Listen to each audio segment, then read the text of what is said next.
Hello students, now second part of chemical kinetic। इससे पहले वाले पार्ट में हमने पढ़ा था कि केमिकल काइनेटिक होती क्या है, ये हमें किसके बारे में बताती है और रिएक्शन की स्पीड के बेस में पे रिएक्शन कितने तरह की होती है। तो आज हम बात करेंगे जो डेफिनेशन में हम रिएक्शन रेट लिख रहे थे उसकी, यानी कि टॉपिक है reaction rate of chemical reaction, यानी कि केमिकल रिएक्शन का रिएक्शन रेट यानी कि रिएक्शन की speed.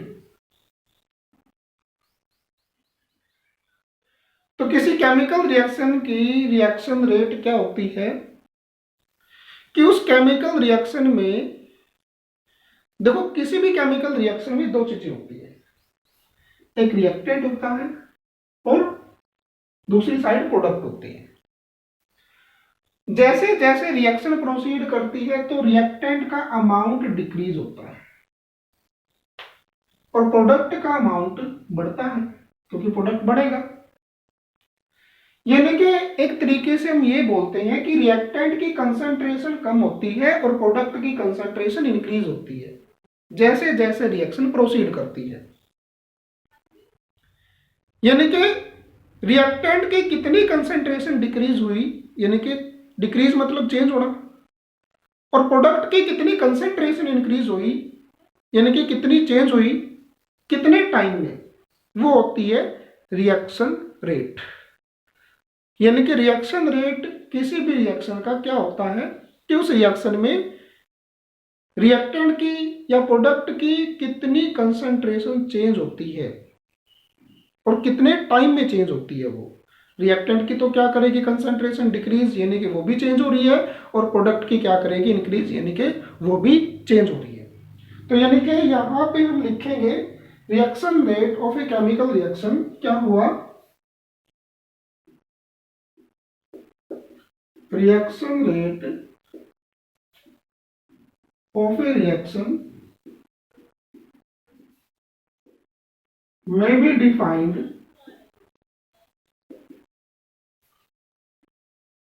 as the change in molar concentration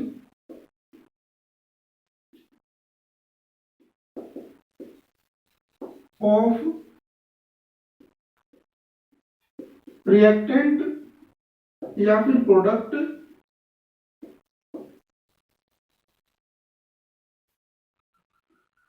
पर यूनिट टाइम, कि एक यूनिट टाइम में कितनी मोलर कंसेंट्रेशन रिएक्टेंट की चेंज होगी या प्रोडक्ट की चेंज होगी, उसे बोलते हैं रिएक्शन रेट। अब जो ये रिएक्शन रेट है, हम रिएक्टेंट के विद रिस्पेक्ट टू अलग से लिखते हैं, प्रोडक्ट के विद रिस्पेक्ट टू अलग से लिखते हैं।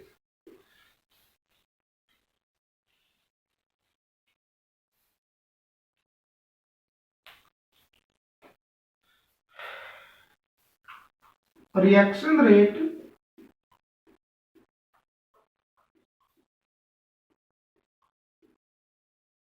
with respect to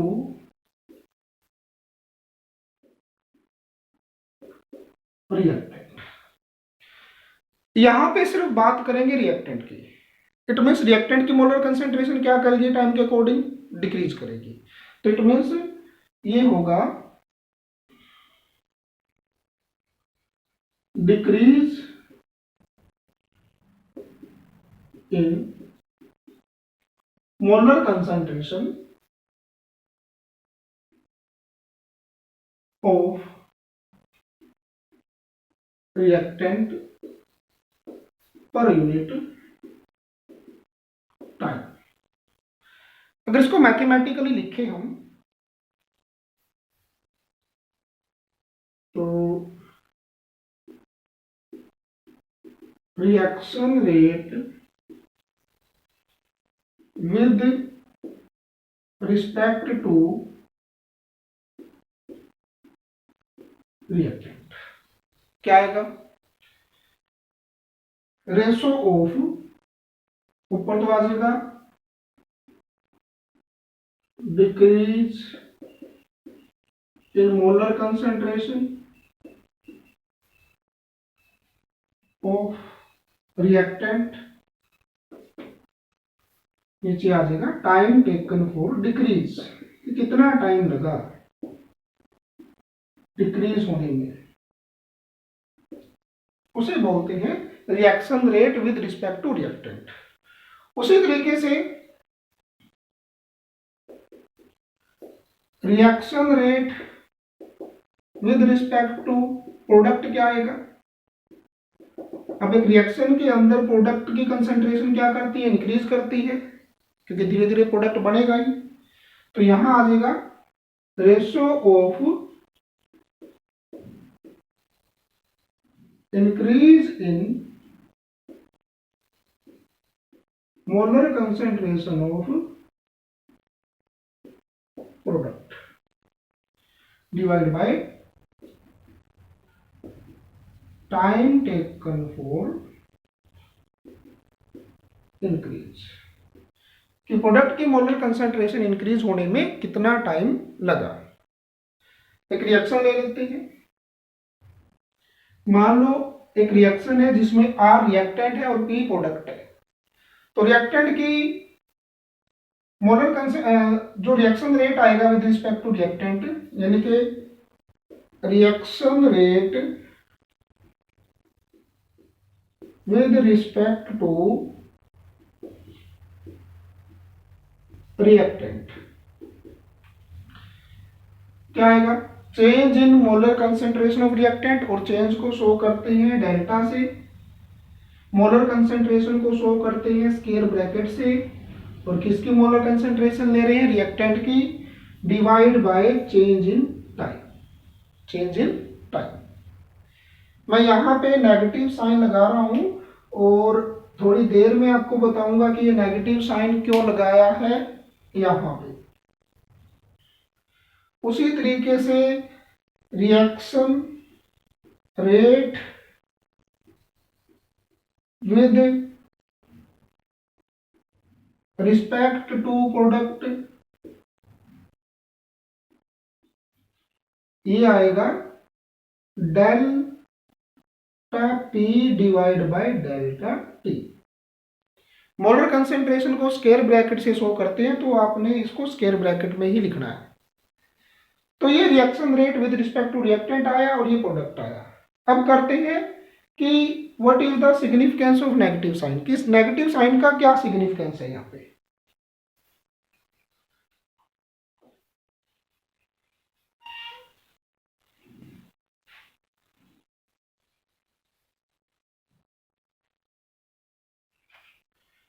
significance of negative sign,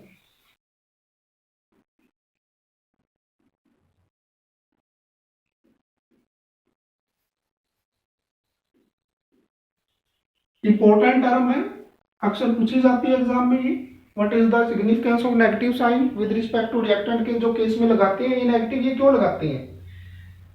देखो मान लो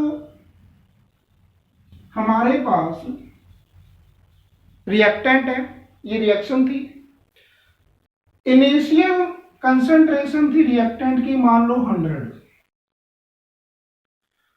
और कुछ यानी कि टी टाइम में कुछ अमाउंट रिएक्टेंट का प्रोडक्ट में चेंज हो गया, मतलब रिएक्टेंट की कंसंट्रेशन क्या कर गई, डिक्रीज, मान लो ये रह गई 30, और यहां से निकालना है हमने delta R, change in molar concentration of reactant निकालना है। तो कैसे निकालेंगे, आर एफ माइनस के आर आई, फाइनल में से इनिशियल को माइनस करेंगे, तो 30 में से जब 100 को माइनस करेंगे तो ये आएगा -70। अब यहां आया -70, टाइम ले लो, मान लो स्टार्टिंग में तो टाइम 0 होगा क्योंकि रिएक्शन स्टार्ट नहीं हुई, और मान लो ये टाइम है 10 सेकंड, 10 सेकंड पर वो 30 रह गया, तो चेंज इन टाइम क्या आएगा, फाइनल टाइम माइनस के इनिशियल टाइम, तो ये आ जाएगा 10, ये पॉजिटिव आएगा। तो delta R bye delta T कितना आया, ये आया -70 डिवाइड बाय 10। ये आ गया हमारा, ये है डेल्टा आर और ये है डेल्टा टी। तो ये रिएक्शन रेट आ गया विद रिस्पेक्ट टू रिएक्टेंट। लेकिन ये आंसर हमारा जो ये आंसर है ये आया नेगेटिव में, यानी कि जो रिएक्शन रेट आया वो नेगेटिव आया, यानी कि स्पीड जो आई रिएक्शन की वो नेगेटिव में आई।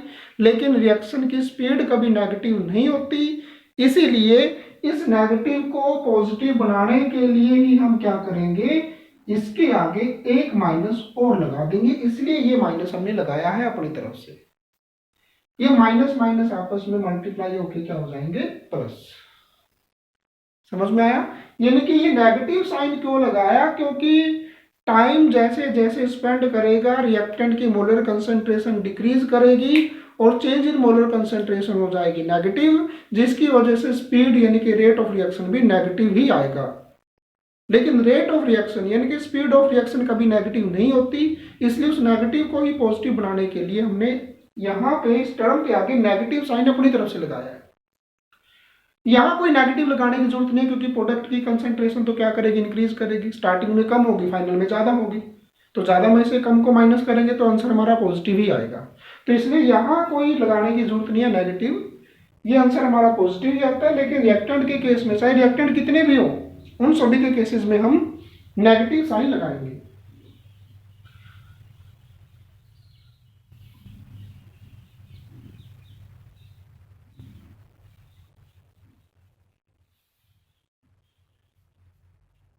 अब कुछ टर्म करते हैं जो न्यूमेरिकल में हेल्प करेंगे। जैसे एक रिएक्शन है आर पी, यहां पे रिएक्टेंट की कंसंट्रेशन डिक्रीज करेगी और प्रोडक्ट की इंक्रीज करेगी। यानी कि यहां पे क्या है, जिस स्पीड से रिएक्टेंट डिक्रीज करेगा उसी स्पीड से प्रोडक्ट भी इंक्रीज करेगा, क्योंकि दोनों के कोफिशिएंट सेम है। इसके आगे भी 1 है और प्रोडक्ट के आगे भी 1 है। 1 टाइम्स रिएक्टेंट डिक्रीज करेगा और 1 टाइम्स ही प्रोडक्ट इंक्रीज करेगा जो स्पीड है। तो यानी कि रिएक्टेंट की डिक्रीज होने की जो स्पीड होगी, रिएक्टेंट की डिसअपीयरेंस होने की जो स्पीड होगी, वो प्रोडक्ट के अपीयर होने की स्पीड होगी। दोनों ही स्पीड इक्वल होंगी। तो यहां पे यानी कि रेट ऑफ डिसअपीयरेंस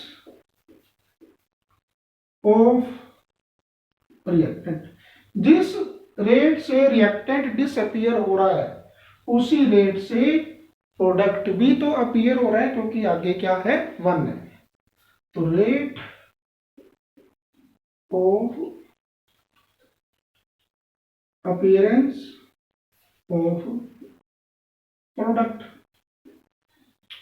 तो इन शॉर्ट अगर हम लिखना चाहें इसको वैसे लिखेंगे, change in molar concentration of reactant divide by change in time, यानी कि ये हो गई स्पीड यानी कि रेट ऑफ रिएक्शन। नेगेटिव लगा देंगे, नेगेटिव का साइन अभी मैंने बताया आपको significance, is equal to speed यानी कि rate of reaction.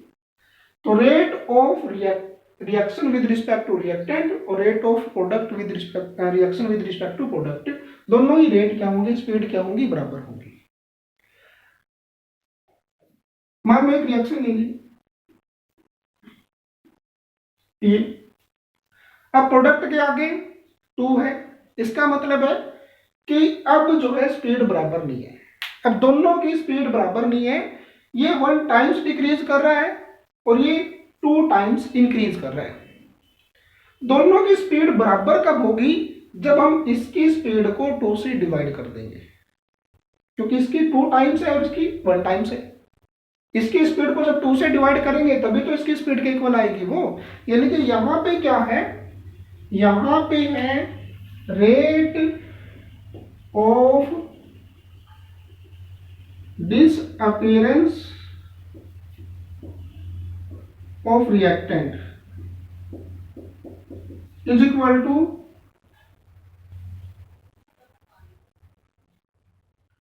Is not equal to rate of appearance of product. अब यहां पे दोनों का रेट इक्वल नहीं है। जो प्रोडक्ट का रेट है ना वो 2 टाइम्स है रिएक्टेंट के विद रिस्पेक्ट टू। या तो हम इसको 2 से मल्टीप्लाई करें तब ये इसकी स्पीड के इक्वल आएगा, या फिर इसकी स्पीड को हम 2 से डिवाइड करें, रेट को 2 से डिवाइड करें तो इसकी रेट के इक्वल आएगा। तो इट मीन्स हम क्या करते हैं, इसको ही 2 से डिवाइड कर देते हैं। तो यानी कि यहाँ पे मैथमेटिकली अगर लिखें तो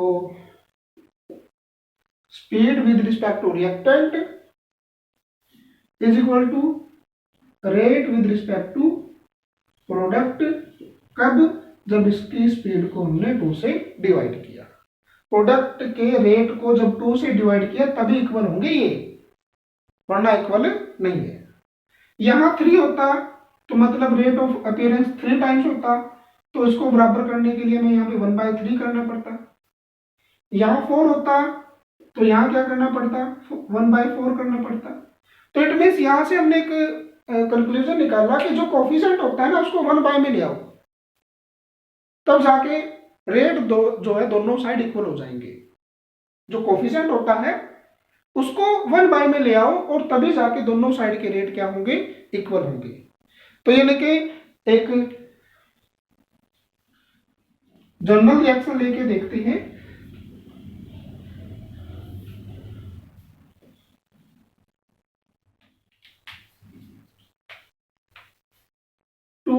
A प्लस में 3B C प्लस में 4D, ये रिएक्शन है। देखो ए भी रिएक्टेंट है, बी भी रिएक्टेंट है, सी और डी हमारे प्रोडक्ट है। तो ए 2 टाइम्स डिक्रीज कर रहा है, बी 3 टाइम्स डिक्रीज कर रहा है, सी 1 टाइम्स इंक्रीज कर रहा है और डी 4 टाइम्स इंक्रीज कर रहा है। यानी कि इनमें से सभी की स्पीड एक दूसरे के इक्वल नहीं है। लेकिन इक्वल कब आएगी, रेट जो है इन सभी का इक्वल नहीं है, वो इक्वल कब आएगा, जब इन सभी के आगे 1 होगा। और 1 कब होगा, जब इसकी स्पीड को 2 से डिवाइड करेंगे, इसको 3 से और इसको 4 से डिवाइड करेंगे। तो यानी कि इसके लिए हम लिखेंगे change in molar concentration of A reactant -1/2, coefficient को 1 में ले आए, ठीक है। इसकी स्पीड थी 2 टाइम्स, ये 2 टाइम्स है, इसका मीनिंग है 2 टाइम्स। उस 2 टाइम्स को हमने 1/2 कर दिया, इज इक्वल टू 1/3 माइनस में लगाना पड़ेगा क्योंकि ये भी रिएक्टेंट है, B divide by del T is equal to del C divide by delta T. Product है तो कोई माइनस लगाने की जरूरत नहीं है, is equal to 1/4 delta D divide by delta T. इस तरीके से यानी कि अब जो है सभी की स्पीड एक दूसरे के इक्वल है। यानी कि आपने क्या करना है, जब भी रेट निकालना है इक्वल में निकालना है तो आपने जस्ट जो कोफिशिएंट होगा उसको 1 में ले आओ। इसका कोफिशिएंट 2 था तो उसको 1 में ले आए, 3 था तो 1 में ले आए, 4 था तो 1 में ले आए इसको, या 1 था तो 1/1 तो 1 ही आएगा। तो इसलिए अब देखो एक न्यूमेरिकल करते हैं।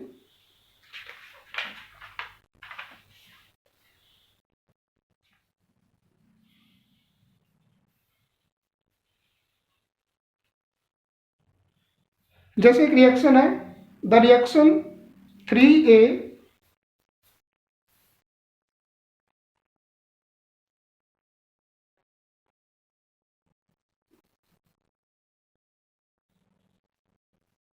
(2B + C),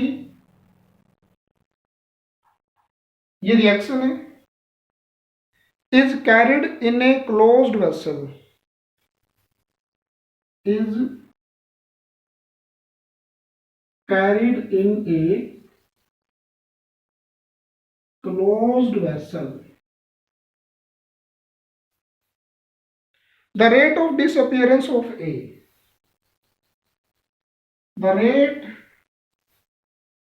of disappearance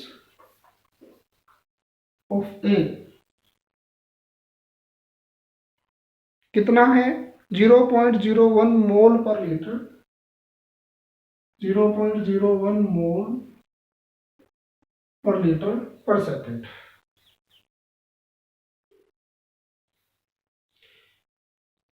calculate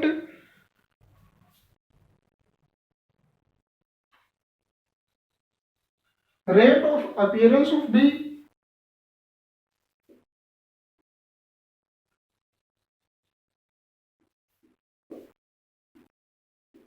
and C। B और C की अपीयरेंस का रेट निकालना है। तो रिएक्शन है हमारे पास 3A 2B प्लस में C। हम रेट लिख लेते हैं, माइनस के 1/3 delta A divide by delta T is equal to 1/2 delta B divide by delta T is equal to delta C divide by delta T। मैंने कहा था कोफिशिएंट को 1 बाय में ले आओगे तभी रेट इक्वल होगा, अदरवाइज इक्वल नहीं होगा। हमें जो है, मैं इसको ऐसे लिख लेता हूं समझने के लिए, 1/3 माइनस ऐसे है। हमें जो गिवन है, यहां पे जो ये चीज गिवन है, ये वाली वैल्यू गिवन है, minus delta A divide by delta T. हमें delta B by delta T की वैल्यू निकालनी है, delta C by delta T की वैल्यू निकालनी है। तो हम क्या करते हैं, फर्स्ट ऑफ ऑल इन दोनों को ले लेते हैं क्योंकि दोनों टर्म इक्वल है। तो ले लिया, 1/3 मल्टीप्लाई, इसकी वैल्यू पुट करोगे 0.01 मोल per litre per second is equal to 1/2 delta B divide by delta T. लेकिन हमें वैल्यू निकालनी है delta B divide by delta T की। तो हम क्या करते हैं, इस 2 को उधर ले जाते हैं, तो ये 2 इधर आके क्या चला जाएगा, ऊपर चला जाएगा। तो ये आंसर आ गया हमारा delta B divide by delta T का। अब वैल्यू निकालनी है delta C divide by delta T. अब इसकी वैल्यू निकल गई, या तो इन दोनों को इक्वल ले लो या फिर इन दोनों को इक्वल ले लो। तो हम क्या करते हैं, इन दोनों को इक्वल ले लेते हैं, जो गिवन होता है उसी से निकालते हैं। तो इन दोनों को इक्वल रखते हैं, 1/3 minus delta A divide by delta T is equal to delta C divide by delta T. हमें वैल्यू निकालनी है delta C divide by delta T की, और इसकी वैल्यू गिवन है कितनी, 0.01 मोल पर लीटर पर सेकेंड। तो ये वैल्यू आ जाएगी delta C divide by delta T की। इस तरीके से आपने इन क्वेश्चंस को सॉल्व करना है। अब देखो, जो यूनिट है रेट ऑफ रिएक्शन की वो क्या होगी, अभी जो पीछे मैंने लिखा था मोल पर लीटर पर सेकेंड, ये यूनिट है रिएक्शन रेट की।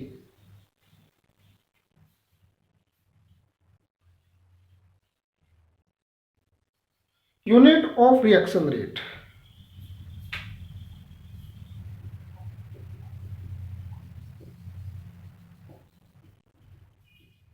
रिएक्शन रेट लिखा जाए या रेट लिखा जाए एक ही बात होती है।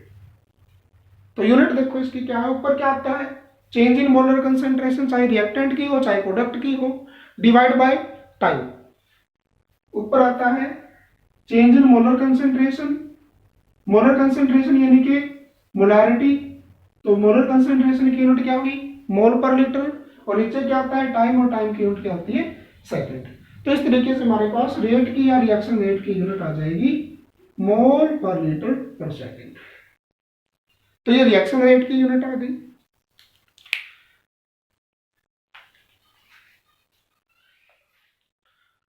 अब देखो बात करते हैं एवरेज रेट की और इंस्टांटेनियस रिएक्शन रेट की। वीडियो के स्टार्टिंग में मैंने आपको बताया था कि इंस्टांटेनियस रिएक्शन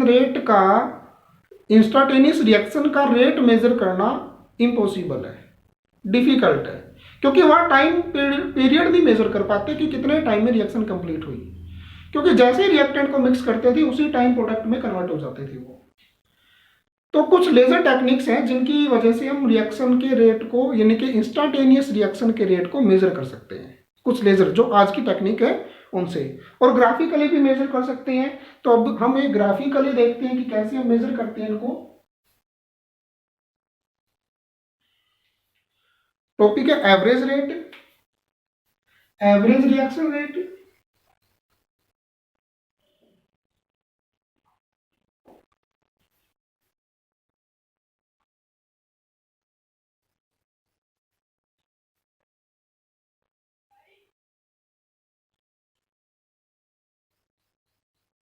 ग्राफ बनाया, यहां लेते हैं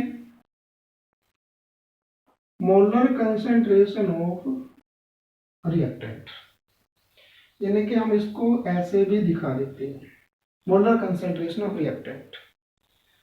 और यहां लेते हैं टाइम, इधर टाइम इंक्रीज कर रहा है। तो जब टाइम 0 था तो रिएक्टेंट हमारा मैक्सिमम था।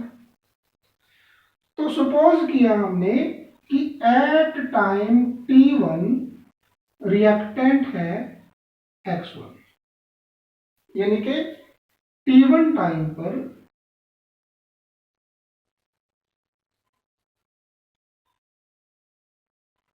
रिएक्टेंट हमारा x1 है। जैसे टाइम थोड़ा इंक्रीज करेगा तो रिएक्टेंट की कंसेंट्रेशन डिक्रीज करेगी। तो जैसे ही टाइम पहुंचा t2 तो रिएक्टेंट की कंसेंट्रेशन डिक्रीज होकर हो गई x2।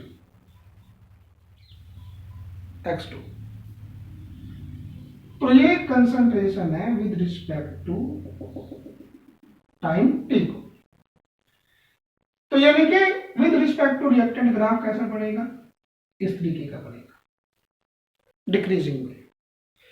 तो यहां पे एवरेज रेट क्या आएगा, यानी कि चेंज इन मोलर कंसेंट्रेशन क्या है,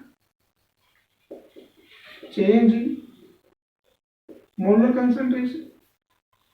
फाइनल कौन सी है, x2 है, क्योंकि स्टार्टिंग में x1 था, जैसे टाइम स्पेंड हुआ तो x2 हो गया। तो फाइनल माइनस के इनिशियल, x2 माइनस के x1। और चेंज इन टाइम,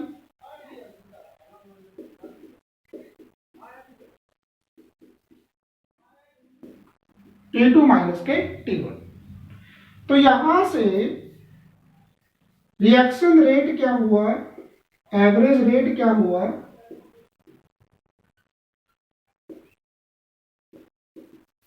ये होगा x2 माइनस के x1 divide by t2 minus के t1।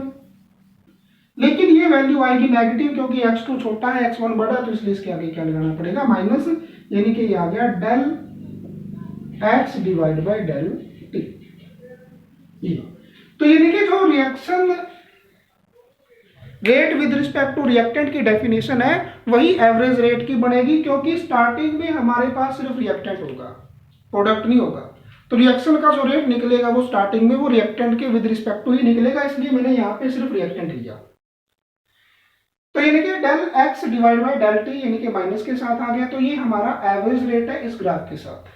अगर एग्जाम में क्वेश्चन आ जाता है कि explain average rate, average reaction rate, तो आपने इस ग्राफ के हेल्प से ही एक्सप्लेन करना है इसको, और डेफिनेशन वही लिखनी है जो आपने reaction rate with respect to reactant में लिखी है कि एवरेज रेट क्या होगा, it is the change in molar concentration of reactant to the time taken for change. अब देखो जो ये एवरेज रेट है ये हमें रिएक्शन की स्पीड की, यानी कि रिएक्शन के रेट की एक्चुअल वैल्यू नहीं देता, एक्चुअल वैल्यू नहीं देता। क्यों नहीं देता एक्चुअल वैल्यू, हेडिंग बनाती है,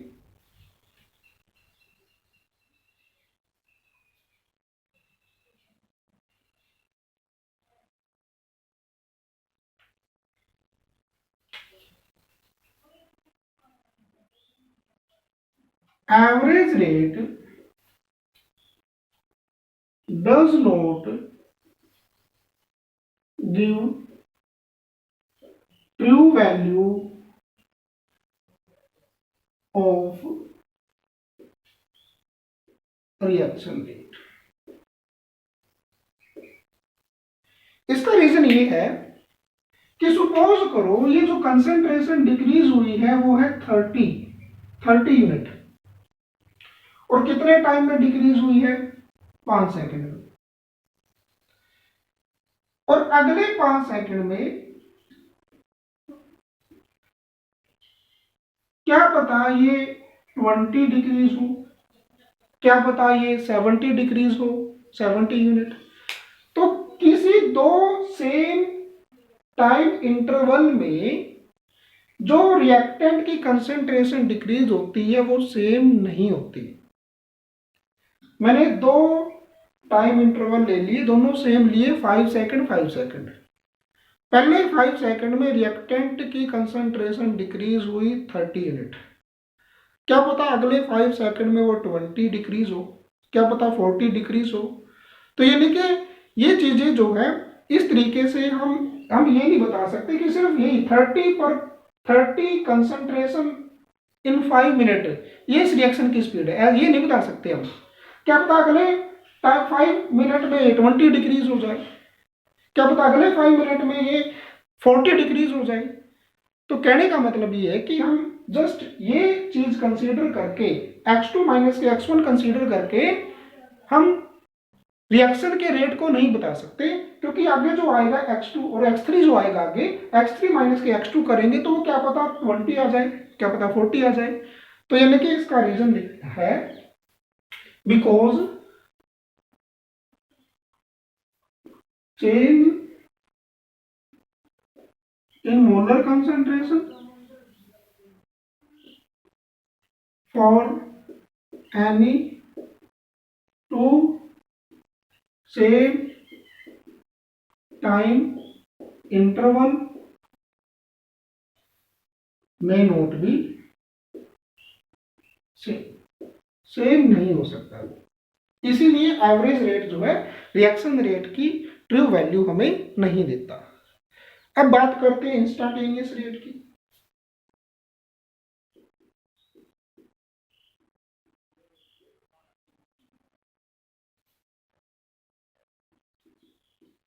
इंस्टेंटेनियस रिएक्शन रेट का मतलब है कि जो रिएक्शन, इंस्टेंटेनियस रिएक्शन का मतलब क्या है कि जो रिएक्शन टाइम बिल्कुल भी नहीं लगाती कंप्लीट होने में। तो चेंज इन टाइम क्या होगा वहां पे?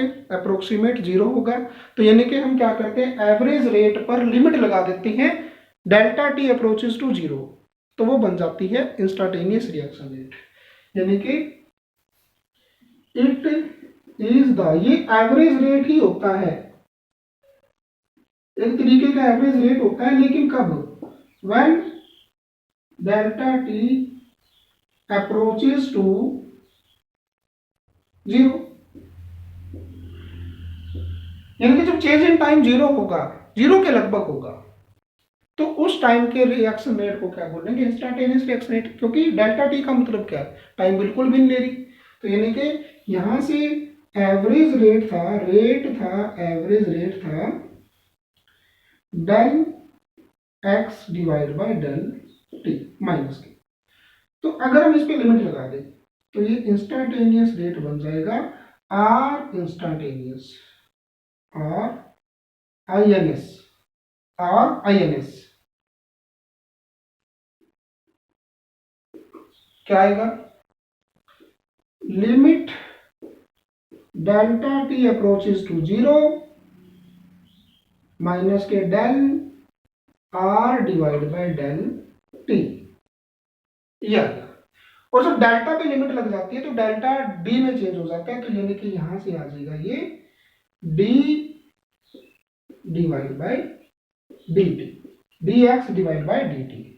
तो अगर डी लिखा होगा तो वो इंस्टेंटेनियस रिएक्शन रेट है, और डेल्टा लिखा होगा तो वो एवरेज रिएक्शन रेट है। एवरेज, डी और डेल्टा में फर्क क्या है? डेल्टा लार्ज चेंज को शो करता है, डी स्मॉल चेंज को शो करता है। तो ये इंस्टेंटेनियस रिएक्शन रेट है, इस तरीके से निकालते हैं, और एवरेज रेट उस तरीके से निकालते हैं।